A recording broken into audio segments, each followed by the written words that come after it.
Oke, apa kabar semuanya? Kembali lagi bersama saya Kelvin dan pada topik pembahasan kita kali ini mengenai rekursif.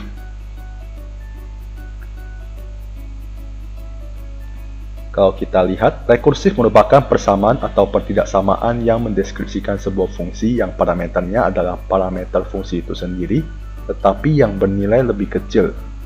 Jadi, kalau misalkan kita membuat, saya di sini sediakan sebuah ide dari Python. Ini saya hapus kalau saya jalankan print hello world, bisa ya. Oke. Jadi kalau rekursif lebih cocoknya saya pakai notepad saja ya.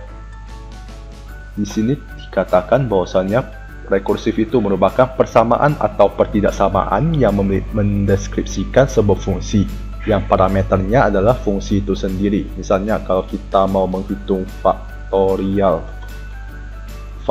dari 5, berarti hasilnya itu yaitu 5 kali 4 kali 3 kali 2 kali 1, seperti itu ya.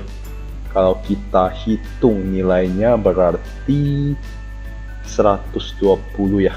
Kemudian kalau kita sebelumnya ada lagi faktorial 4, atau kita langsung aja faktorial 1 itu kan 1, kemudian faktorial 2 itu 2 kali 1 sama dengan hasilnya yaitu 1 ya. Kemudian kita ulangi, faktorial 1 itu hasilnya kan 1, jadi sama dengannya itu berarti 1 ya. Kemudian faktorial 2 itu kan 2 dikali 1 ya, 2 kali 1 hasilnya 2. Kemudian lanjut lagi faktorial 3.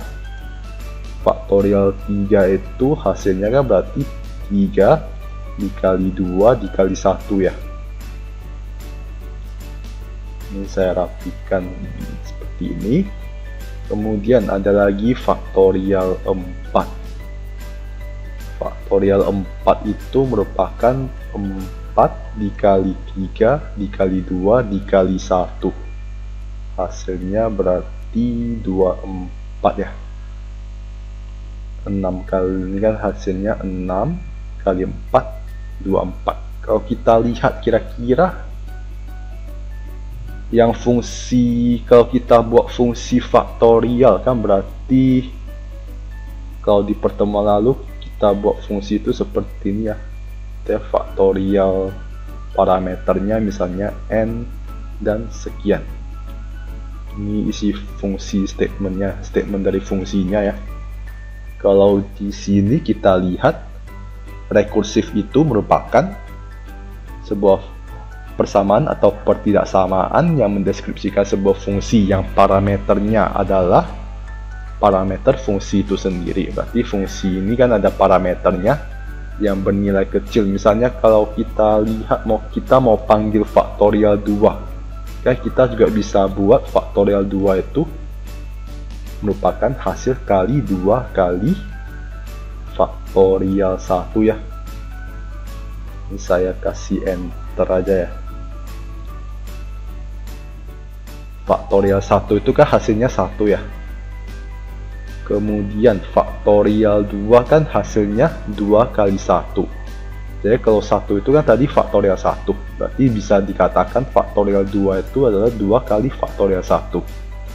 Kalau faktorial 3, faktorial 3 merupakan 3 dikali 2 kali 1 itu kan tadi merupakan faktorial 2 ya.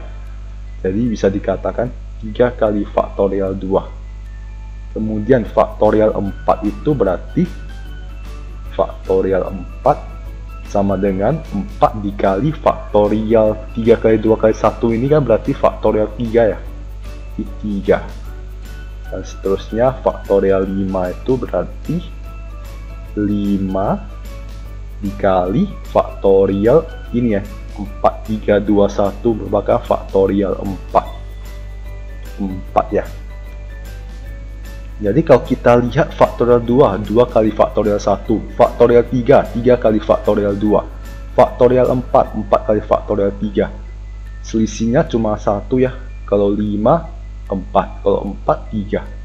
Jadi kalau misalnya kita buat lagi faktorial ke n Berarti ini kan kalau misalnya ini n juga ya. Jadi kalau misalnya ini n, ini kan n kurang 1 ya. Pas gak kira-kira? Kita coba lihat ya. Kalau kita uji n-nya 2 faktorial 2 merupakan 2 dikali faktorial 2 dikurang 1. Berarti 2 kali faktorial 1. Pas ya. Kemudian yang faktorial 3. Faktorial n-nya 3 dikali faktorial 3 kurang 1. Berarti faktorial 2. Pas juga ya. Faktorial 4. Maka 4n-nya 4 dikali faktorial 4 kurang 1 3. Pas ya. Faktorial 5 dikali 5 kurang 1 kan 4. Berarti 5 faktorial 5 sama dengan 5 dikali faktorial 5 kurang 1 4. Faktorial 4. Pas ya. Maka fungsi ini kalau kita lihat di sini tetapi yang bernilai lebih kecil. Jadi kalau 5 jadi 4, panggilnya yang 4 yang sebelumnya atau n kurang 1. Maka itu dia merupakan sebuah fungsi yang parameternya fungsi itu sendiri, kan fungsi faktorial juga ya, tetapi bernilai lebih kecil, parameternya lebih kecil. Kalau ini n kurang 1. Bisa juga nanti kalau di fungsi lain n kurang 2 dan sebagainya. Rekursif itu merupakan fungsi yang memanggil dirinya sendiri. Kan faktorial n dikali faktorial n kurang 1. Kan panggil lagi ya. Fungsi faktorial lagi, hanya saja parameternya jadi lebih kecil. Nah, kemudian ada lagi rekursif itu merupakan sebuah fungsi yang memiliki rekurensi di dalamnya, dikatakan sebagai fungsi rekursif. Nanti ada base sama recurrence, itu nanti kita lihat lebih lanjut lagi. Ini hanya sekedar teorinya aja ya. Kemudian untuk menganalisis sebuah algoritma yang memiliki fungsi rekursif, kita perlu menentukan rekurensinya. Rekurensinya nanti pas kita implementasikan ke bahasa Python ya. Rekurensinya nanti kita bahas ketika membuat program di Python ya. Nah, jadi kalau kita lihat di gambar ini juga gambarnya rekursif ya, memanggil secara terus-menerus. Kita lihat ada 2 orang wanita berdiri di sini, yang satu lagi di sebelah kiri ada orang juga ya, terpotong setengah ya. Kalau kita gambarkan ulang atau memanggil gambar ini lagi secara berulang, maka muncul lagi gambar 2. Kita lihat gambar 2 yang kotak yang saya tandai mouse ini ya. Ini 2 orangnya ini masih sama orangnya. Hanya saja ukurannya jadi kecil. Seperti kasus tadi, n sekarang ini n kurang 1. Kemudian n kurang 2, n kurang 3 dan seterusnya sampai n-nya itu habis atau sampai batas akhirnya. Kalau kita lihat ini orangnya masih terlihat ya, setengah badan. Yang 2 wanita ini juga sama ya, secara terus menerus sampai ke ujung ya. Jadi kalau kita teruskan lagi panjang juga ya. Jadi dia ada batas akhirnya, bisa jadi gak ada batas akhirnya. Kalau gak ada batas akhirnya itu nanti terus menerus. Kalau di program sih biasanya langsung infinity looping. Lebih bagusnya sih nanti ada batas akhirnya, kapan dia berhenti. Ketika kalau tadi faktorial, ketika faktorial 1 dia udah berhenti ya. Ini ya, ketika faktorial 1 kan udah dapat hasilnya. Faktorial 1 kiranya tahapannya 1. Nah, di contoh faktorial juga ya. Di sini contoh faktorial n atau n tanda seru ya. Biasa kalau kita buat faktorial di matematika kan, kalau yang tadi faktorial 1 itu kan bisa 1 tanda seru, faktorial itu 2 tanda seru, 3 faktorial itu 3 tanda seru, 4 faktorial 4 tanda seru. Jadi kalau 5 faktorial 5 tanda seru, n faktorial n tanda seru. Jadi n tanda seru ini sama dengan n dikali faktorial n kurang 1 ya, berarti n kurang 1 tanda seru untuk n lebih besar dari 0, seperti itu. 4 faktorial 4 kali 3 faktorial sama ya, 4 kali kan berarti sama 3 faktorial, itu kan 3 dikali 2 faktorial. Kemudian 4 faktorial itu 4 dikali 3 faktorial, kan n kurang 1 ya, ini udah ada sih, cuma yang faktorial ini saya ubah ke yang notasinya yang ada tanda serunya. 5 faktorial itu 5 kali 4 faktorial dan n faktorial n kali n kurang 1 faktorial, seperti itu. Kemudian 1 faktorial itu 1 kali 0 faktorial. Oh, di sini sampai 0 faktorial ya, berarti yang ini 1 kali, ini ada lagi ya, faktorial 1 itu 1 kali 0 faktorial, jadi 1 kali 1. Kemudian ada lagi yang paling atas 0 faktorial, itu hasilnya 1 ya, 1 kali 1 1 juga sih, di 1 kali 0 faktorial. Kalau saya ikuti yang ini berarti 1 kali 1 ya, atau faktorial 0. Faktorial 0 itu 1, seperti itu ya. Ini faktorial kok dinotasikan 0 tanda seru. Jadi yang batas akhirnya ini faktorial 0. Ditelusuri secara mundur 4 faktorial. Biasa kalau mau pindah kita dari 1 sampai 4 bisa juga. Yang penting perkalian 1 sampai 4 atau 4 kali 1. Secara menurun 4 kali 1. Kalau secara menaik 1 kali 2 sampai 4. Hasilnya sama aja. Cuma secara teori biasanya dari besar ke kecilnya. 4 faktorial 4 kali 3 kali 2 kali 1 dan seterusnya. Ini kalau kita hitung 5 faktorial, 5 faktorial ini angka 4 kali 3 kali 2 kali 1 120. Jadi kalau di sini kita lanjutkan lagi ya, fungsi utamanya ini ya, 5 kali 5 faktorial itu 5 kali 4 faktorial. 4 faktorial ini merupakan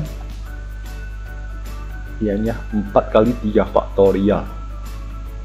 Pas ya, 4 kali 3 faktorial. Bisa kasih tanda kurung. Kemudian 3 faktorial itu merupakan 3 kali 2 faktorial. 3 kali 2 faktorial merupakan milik dari penjabaran dari 3 faktorial. Nah, muncul lagi 2 faktorial. 2 faktorial itu merupakan 2 kali 1 faktorial ya. Ini belum tulis ya. 2 faktorial 2 kali 1 faktorial ya. 2 kali 1 faktorial ini ya. Kemudian 1 faktorial itu 1 kali 0 faktorial. Dan 0 faktorial itu ini kalau kita lihat 0 faktorial itu sama dengan 1. Makanya 1 faktorial itu kan 1 kali 0 faktorial. 0 faktorial itu udah ada hasilnya 1. Jadi kita selesaikan dari yang kurung terdalam ya. Kalau kita lihat 1 kali 1 hasilnya 1. Maka kurung ini selesai. 2 kali 1 hasilnya 2. 3 kali 2 hasilnya 6. 4 kali 6 hasilnya 24. 24 kali 5 120. Pas ya, 120. Ini kalau contoh perhitungan 5 faktorial. Oke, kalau kita jabarkan secara detail seperti ini ya. Dia prosesnya itu 5 faktorial memanggil 4 faktorial, kemudian dari 5 faktorial ini kan tadi 5 kali 4 faktorial, 4 faktorial dijabarkan jadi 4 kali 3 faktorial, kemudian 3 faktorial jabarkan lagi 3 kali 2 faktorial, kan n kurang 1 ya, dan 2 faktorial jabarkan lagi 2 kali 1 faktorial, 1 faktorial jabarkan lagi 1 kali 0 faktorial. Karena 0 faktorial itu merupakan yang base nya, yang memiliki nilai awalnya itu, maka 1, hasilnya 1. Setelah itu, setelah dapat semua nilainya, kan di sini kita lihat gak ada faktorial lagi ya, kemudian kita hitung 1 kali 1 1, 2 kali 1 2, 3 kali 2 3 kali 2 6, kurungnya udah tinggal dikit. Kemudian kita selesaikan lagi kurung yang terdalam 4 kali 6 24, hingga akhirnya 5 kali 24 120. Kemudian ini komponen rekursif.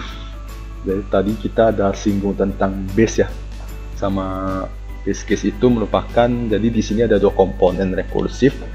Yang pertama base case, yang kedua reduction step. Base case itu mengembalikan nilai tanpa melakukan pemanggilan rekursif berikutnya. Jadi mengembalikan nilai tanpa melakukan pemanggilan rekursi berikutnya itu yang 0 faktorial itu ya, yang base case yang tadi. Ketika n nya 0 kan udah ada hasil, maka itulah yang awal, nilai awal yang mengembalikan nilai tanpa melakukan pemanggilan rekursi berikutnya. Kan tadi kita lihat di sini, kalau rekursif faktorial 4 dia rekursif lagi, panggil faktorial ketiga lah. Ada lagi ini panggil lagi. Yang nggak panggil fungsi itu yang ketika faktorial 0 dia memiliki nilai awal 1, itu yang namanya base case.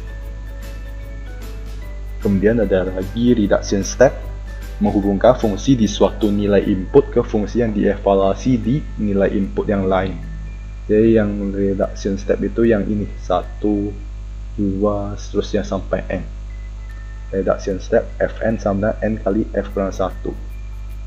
Jadi ya f, kalau kita singkat faktorial jadi fn sama dengan n kali fn kurang 1, seperti ini. Ini kalau kita jabar singkat, saya mau buat faktorial dari fungsi aja, faktorial dari fungsi sama ya, fn sama dengan n kali fn kurang 1, itu yang namanya reduction step. Kemudian ini keterangan mengenai base case sama recurrence atau reduction step itu ya. Base case ini bagian yang berisi nilai fungsi yang terdefinisi secara eksplisit. Jadi ini ya sudah terdefinisi secara eksplisit nilainya 1. Ya, bagian ini juga sekaligus menghentikan rekursif dan memberikan sebuah nilai yang terdefinisi pada fungsi rekursif. Jadi kalau udah ada nilai kan berarti dia gak panggil fungsi lagi ya, seperti kasus ini. Kalau misalnya dia 1, kalau 0 itu misalnya ada panggil fungsi lagi, berarti gak harus terus sampai tak terhingga.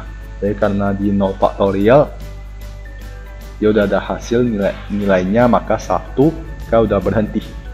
Dari tahapan ini dia melakukan perhitungan. Di bagian ini juga sekaligus menghentikan rekursif dan memberikan sebuah nilai yang terdefinisi pada fungsi rekursif. Kemudian recurrence atau reduction step, di sini reduction step ya. Bagian ini mendefinisikan fungsi dalam terminologi dirinya sendiri.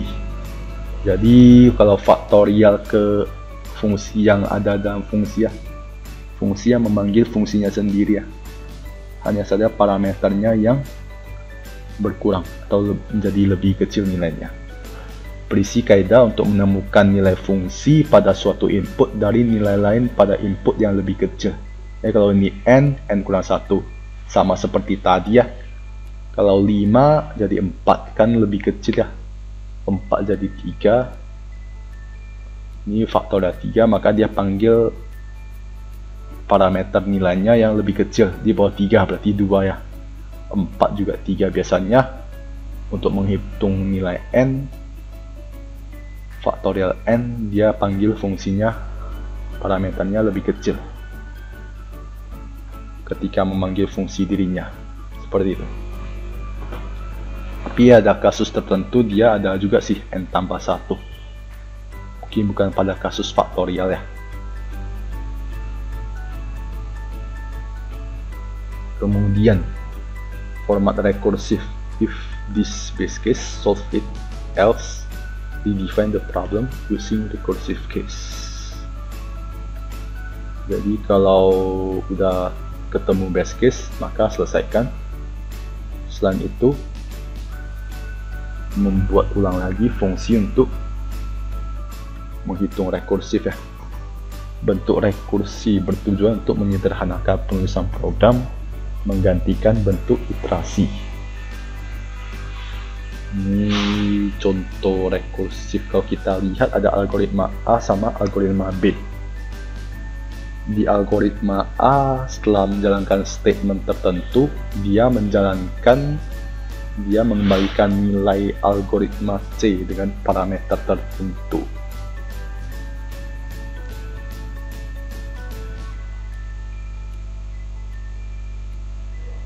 Di sini kita lihat algoritma A itu ternyata di dalam algoritma A itu dia memanggil fungsi algoritma C. Apakah ini rekursif? Kemudian kita bandingkan sama yang kedua, algoritma B. Setelah menjalankan kondisi tertentu, dia melakukan return mengembalikan nilai X ditambah algoritma B X kurang 1. Selain itu, dia mengembalikan nilai 1. Kalau di sini kita lihat algoritma B memanggil fungsi algoritma B, memanggil dirinya sendiri. Sedangkan di sini algoritma A memanggil algoritma C atau algoritma lain. Jadi kalau kita lihat yang rekursif, ini ya memanggil dirinya sendiri ya. Karena kita lihat di sini di pengertian awalnya, fungsi yang memanggil dirinya sendiri. Sedangkan di sini kita lihat algoritma C, algoritma lain, bukan dirinya sendiri, bukan algoritma A ya. Maka ini bukan rekursif. Ini karena ada pemanggilan diri sendiri, maka dikatakan rekursif. Kondisi menghentikannya ketika ini base case nya, ini reduction step nya atau reduction step ya. Ya, base case sama reduction step. Kemudian kalau kita lihat sebelumnya kita pernah membuat fungsi faktorial ya. Kalau cara biasa kan seperti ini ya, iteratif. Cara biasa faktorial n, maka kita mengkali 1 sampai sebanyak bilangan tersebut. Jadi looping dari 1 sampai nilai n, dia kalikan simpan ke dalam variabel, kemudian return nilainya. Kalau di sini rekursif kita lihat def dari faktorial ke n. Jika n lebih kecil sama dengan 0, returnnya 1. Kalau ini untuk menghandle nilai negatif juga saya berarti di sini fungsinya kalau negatif dia juga return 1 ya. Kalau kalian mau buat return 0 bisa juga atau tak terdefinisi ya. Kalau negatif kita lihat ada gak faktorial.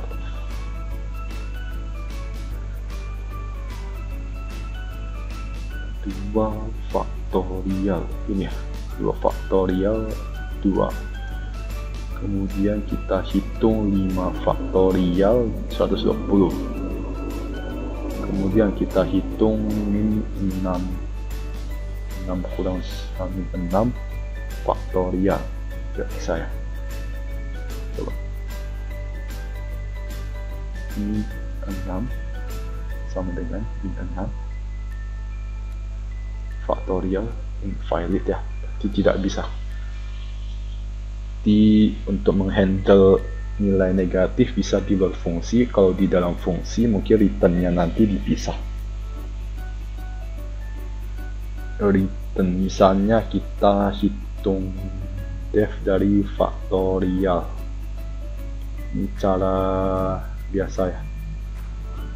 Faktorial berarti for i in range dari, kita lakukan perulangan sampai 1 sampai ke n.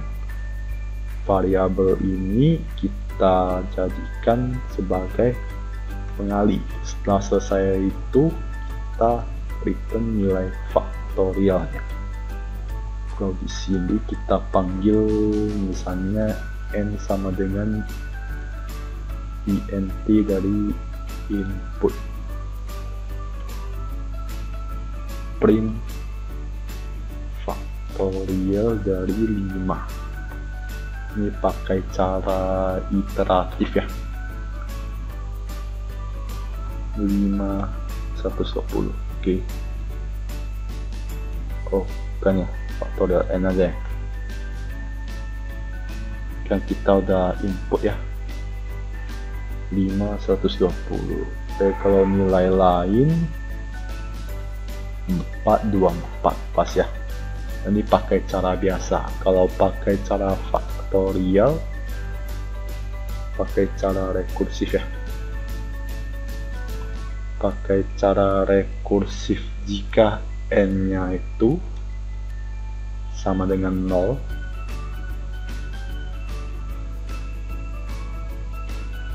maka return 1, else nya itu return faktorial dari n kurang 1 dikali n. Atau saya permudah saja, kalau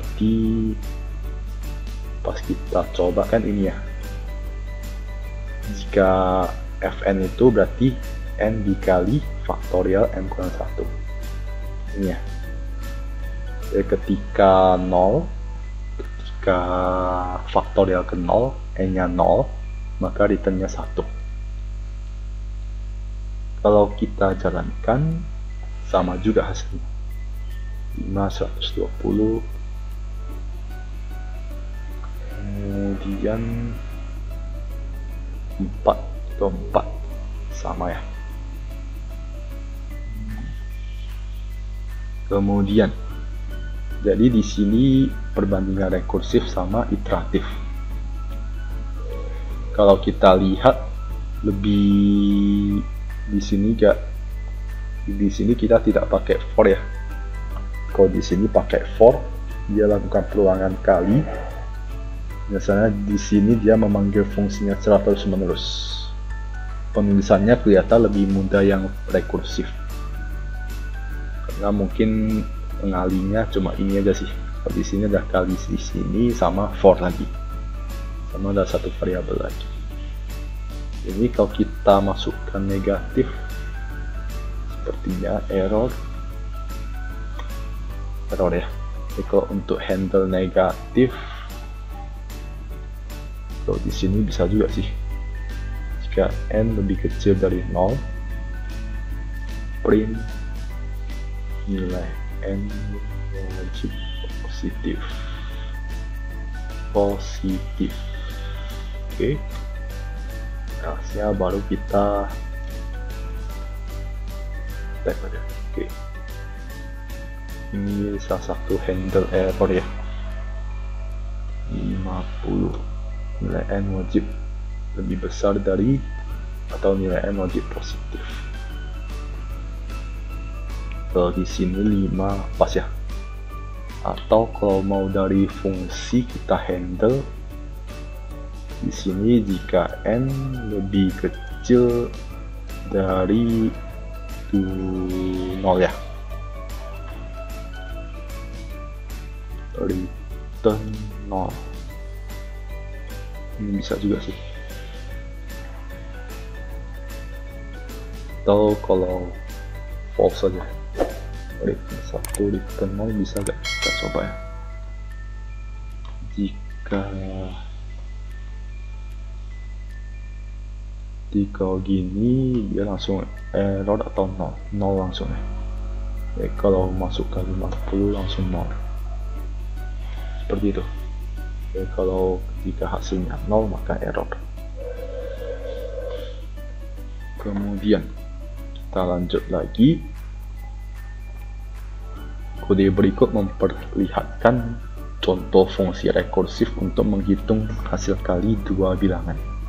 Kalau biasa A kali B 5, 2 kali 4 hasilnya 8. Kalau proses rekursif kalikan dengan, kita lihat rumusnya, return A jika B nya sama dengan 1. Selain itu A tambah kali A, B kurang 1. Kalau kita ikuti fungsinya, pemanggilan 2,4 berarti jika A nya if A, return A if B sama dengan 1, B nya ternyata 4, maka masuk ke else ya. Else nya itu panggil A, B kurang 1. Di else nya kan A itu 2 tambah kali dari A 2, B kurang 1, 4 kurang 1, 3 ya. Kemudian lanjut lagi, kali 2,3, A nya bukan 1, B nya bukan 1, 3 bukan 1. Panggil lagi fungsi ini, 2 A nya kan 2 tambah kali dari 2, A nya 2, B kurang 1, 3 kurang 1, 2. Setelah ini kan B nya belum 1 juga ya, jadi yang menjadi best case nya itu B sama dengan 1. Ketika B sama dengan 1 dia baru berhenti. B nya karena bukan 1 maka panggil lagi fungsi ini, kali kan A nya 2 tambah kali 2, B kurang 1, 1, 2 kurang 1, 1. Karena udah B nya udah 1 maka return nilai A ini 2 maka return 2. Dan udah sampai sini gak ada faktorial atau gak ada pemanggilan fungsi, gak ada pemanggilan fungsi ya, gak ada pemanggilan fungsi diri sendiri, maka dari sini udah bisa diselesaikan. 2 ditambah 2, 4, kemudian 2 tambah 4, 6, 6 tambah 2, 8. Jadi kalau dari fungsi ini prosesnya seperti ini, fungsi kali 2,4. Ini kita lihat rekursif ya, memanggil dirinya sendiri. Kapan dia berhenti? Ketika B nya mencapai nilai 1. Setelah mencapai nilai 1 dia return nilai A nya. Kita lihat di sini 4, 3, 2, 1. Setelah 1 return nilai 2. Baru hitung dari kurung terdalam sampai selesai. Kemudian di sini gambaran dari proses rekursif yang tadi ya.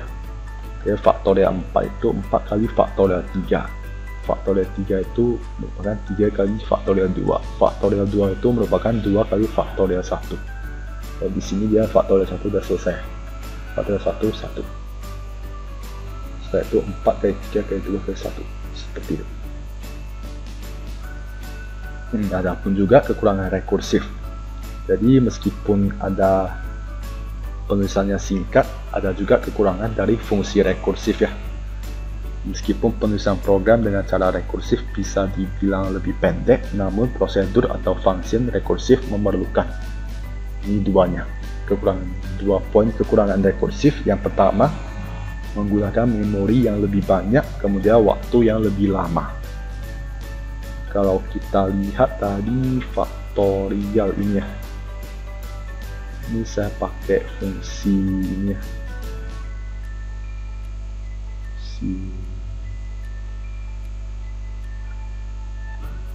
alternatif 3 ya, alternatif 4 ya. Oke, ini 1, ini 2 aja ya.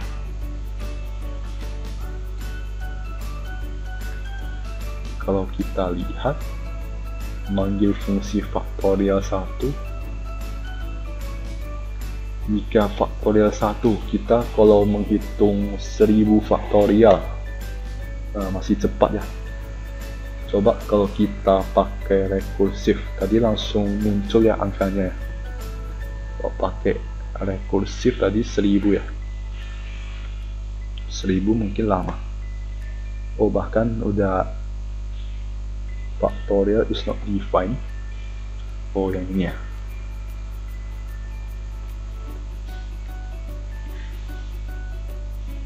Seribu. Return n kali factorial. Kalau kita hitung angka kecil dulu ya, 5 masih bisa. Ternyata 1000 dia udah agak bisa, karena dia udah pakai memori yang sudah banyak ya, menggunakan memori yang lebih banyak, sehingga agak bisa menghitung lagi.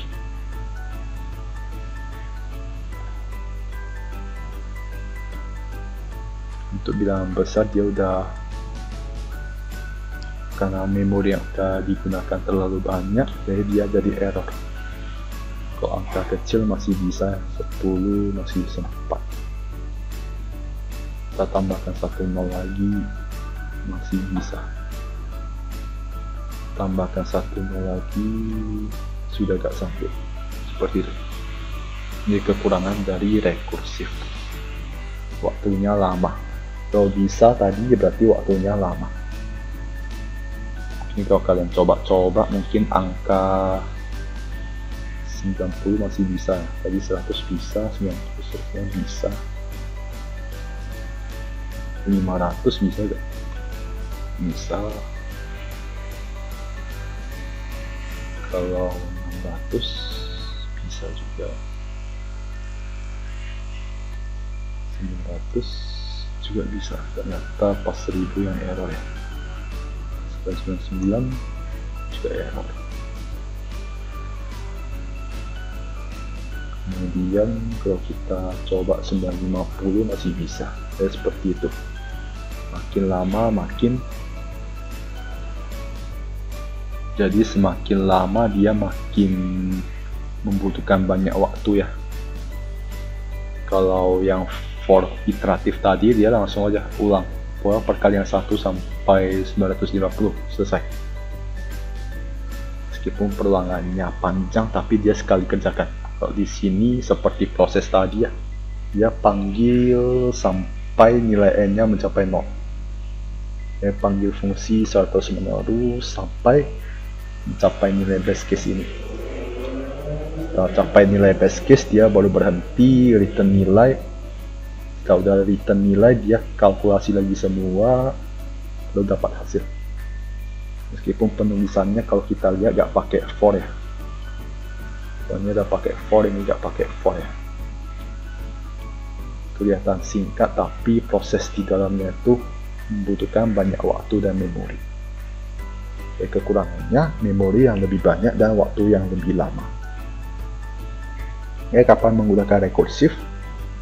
Secara umum, kita menggunakan penyelesaian secara rekursif hanya jika penyelesaian sulit dilaksanakan secara iteratif.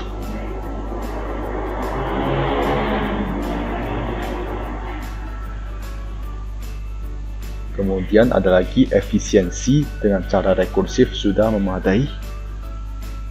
Ada lagi efisiensi bukan masalah dibanding dengan kejelasan logika program. Kalau ininya efisiensi tanpa membandingkan kejelasan logika pakai rekursif, dan tidak mempertimbangkan faktor penghematan memori dan kecepatan eksekusi program. Jadi kalau mau buat program yang tanpa melihat kecepatan atau lama waktu ya, atau memorinya tidak begitu dijadikan faktor utama untuk menghemat memori, bisa dipakai rekursif. Jadi dalam membuat program, pertimbangkan antara aspek kecepatan dan penghematan menggunakan iteratif dibandingkan perancangan logika yang baik menggunakan rekursif. Seperti itu. Selanjutnya ada latihan, 2 latihan, 3 latihan.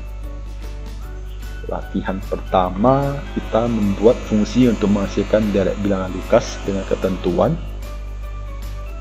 jika n-nya 0, return 2, jika n-nya 1, return 1, else-nya return fungsi Lucas n kurang 1 tambah n kurang 2. Sequence number-nya seperti ini. Ini ada 1, 2. Fibonacci. Oke, kalau kita lihat Kita coba yang latihan pertama ya.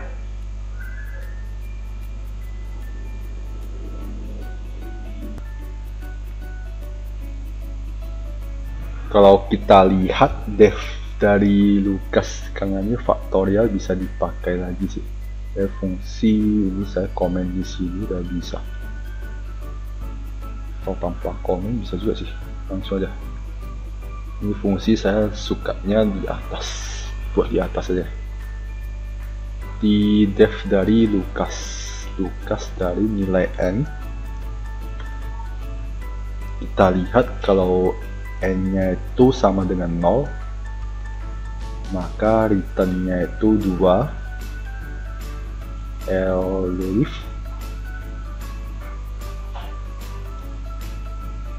n sama dengan 1, return nya itu 1. Kemudian else nya itu return, kan berarti kalau elif aja ya, elif lagi n lebih besar dari 1, lebih besar dari 1 kan berarti 01 udah di handle, 1 ke atas udah. Return Lucas dari n kurang 1 ditambah Lucas dari n kurang 2, seperti itu. Jadi Lucas 5, kalau kita print Lucas dari 1,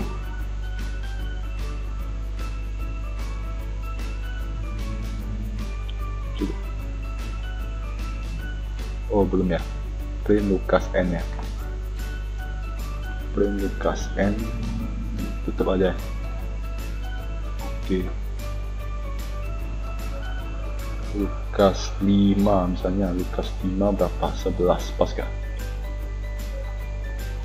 1, 2, 3, 4, 5. Kalau kita lihat berarti ada 0, 1, 2, 3, 4, 5 ya, pas ya, 0, 1, 2, 3, 4, 5 berarti 11.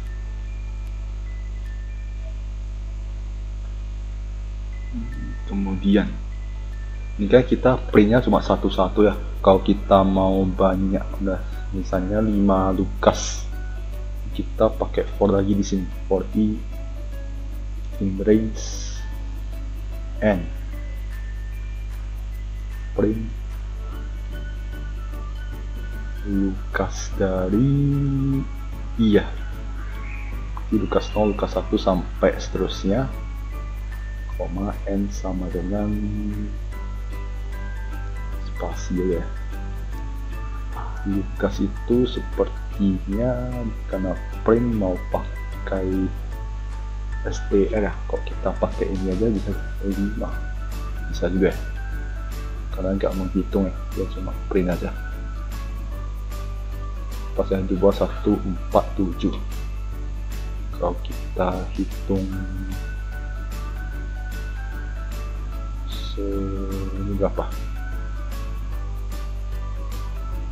3, 6, 9, 10, 11, berarti 12 ya, 0 sampai 12 pas ya, 3, 6, 9, 10, oh 11 suku aja. Misalnya print 12 berarti tanpa 1 ya, lebih 1. Oke, pas ya, sesuai dereknya. Ini Lucas.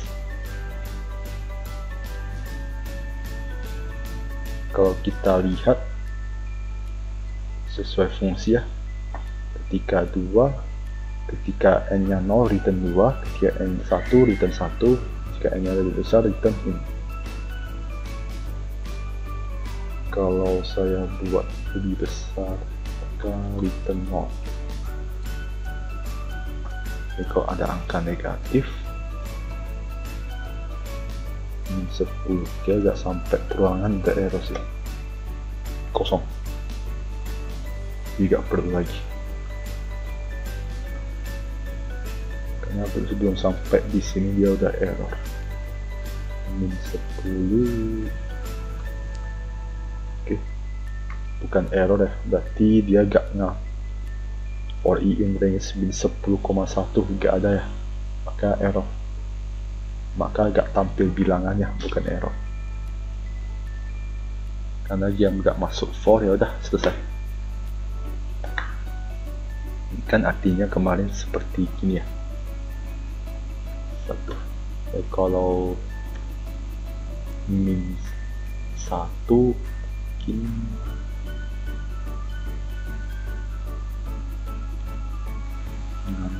tidak ada. Kalau di sini mungkin kelihatannya, kalau kita else-nya return 0, kan 000 mungkin semua 10 ya. Oke, saya lebih cocok sih ini aja udah cukup. Kan kita mau menampilkan 10 bilangan ya udah, kalau gak ada selesai, gak tampil apa-apa. 10 gak ada, itu aja. Kemudian ini fungsi Lucas yang latihan Fibonacci sama, yang ini seharusnya sama juga sih seperti Lucas, tinggal di kan yang n-1 n-2 ini sama seperti yang ini ya, occurrence ya. Caranya sama aja sih. Jika if n nya 0 return 3, if n lebih besar dari 0 return 2 kali fn-1 tambah 4, dipanggil lagi seperti tadi. Kalau Fibonacci kita pakai fungsi, nah di sini lebih gampang mungkin. Sebelum kita pakai cara iteratif panjang. Kalau cara Fibonacci, Fibonacci dari n